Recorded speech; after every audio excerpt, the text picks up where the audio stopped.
বেশ কিছুদিন আগেই আমি বিরিয়ানির কিছু ফটো আর ভিডিও পোস্ট করি। তোমরা এত ভালোবাসা দিয়েছিলে সেই ভিডিওতে আর ফটোতে, আমি রেসিপিটি শেয়ার করলাম। মাটন বিরিয়ানি করার প্ল্যান ছিল না, কিন্তু ভাই বলল মাটন বিরিয়ানি করতে। মাটনটাকে দই দিয়ে ম্যারিনেট করে রেখেছি। মোটামুটি 500 মতো পেঁয়াজ ভাজা করে নিয়েছি ভালো করে ব্রাউন করে। অনেকটা শুকনো লঙ্কার গুঁড়ো দিয়ে, পরিমাণ মতো নুন দিয়ে ভালো করে পেঁয়াজের রসে আমি আলুটা সেদ্ধ করে নেব। এটা কিন্তু দাদা বৌদি স্টাইল বানাচ্ছি। যারা যারা বাড়িতে দাদা বৌদি স্টাইল বিরিয়ানি খেতে ভালোবাসো অবশ্যই কিন্তু বাড়িতে এভাবেই ট্রাই করো। আলুটা আমার সেদ্ধ হয়ে গেছে 60%, তুলে রেখেছি। বাইরে ঝিমঝিম করে বৃষ্টি পড়ছে। এই ওয়েদারে কিন্তু বিরিয়ানির থেকে খিচুড়ি বেশি খেতে ভালো লাগে, কিন্তু বাড়ির লোকদের আবদারে আমি বিরিয়ানি করলাম।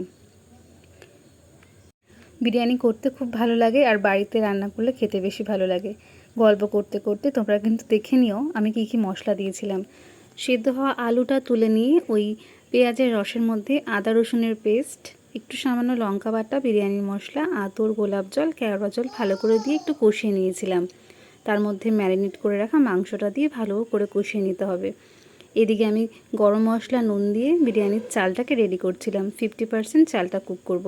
মাংস আমার মোটামুটি 60% সেদ্ধ করা হয়ে গেছে। এর মধ্যে আমি চর্বি আর খানিকটা খোয়া ক্ষীর দিয়ে দিলাম। আলুটাও আমি যে রোগান থেকে তুলে রেখেছিলাম আলুটা এর মধ্যে দিয়ে দিয়েছি।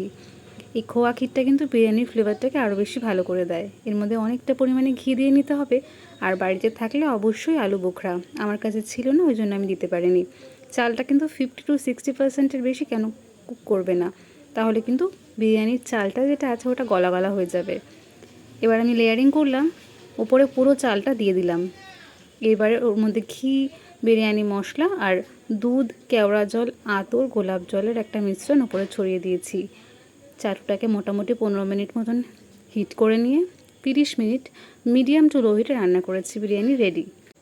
বিরিয়ানি করতে যেরকম সময় লাগে, বিরিয়ানির ভিডিও তৈরি করতেও অনেকটাই কিন্তু সময় লাগে। তবে আমি চেষ্টা করেছি খুব অল্প সময় তোমাদের সঙ্গে সবটা শেয়ার করতে।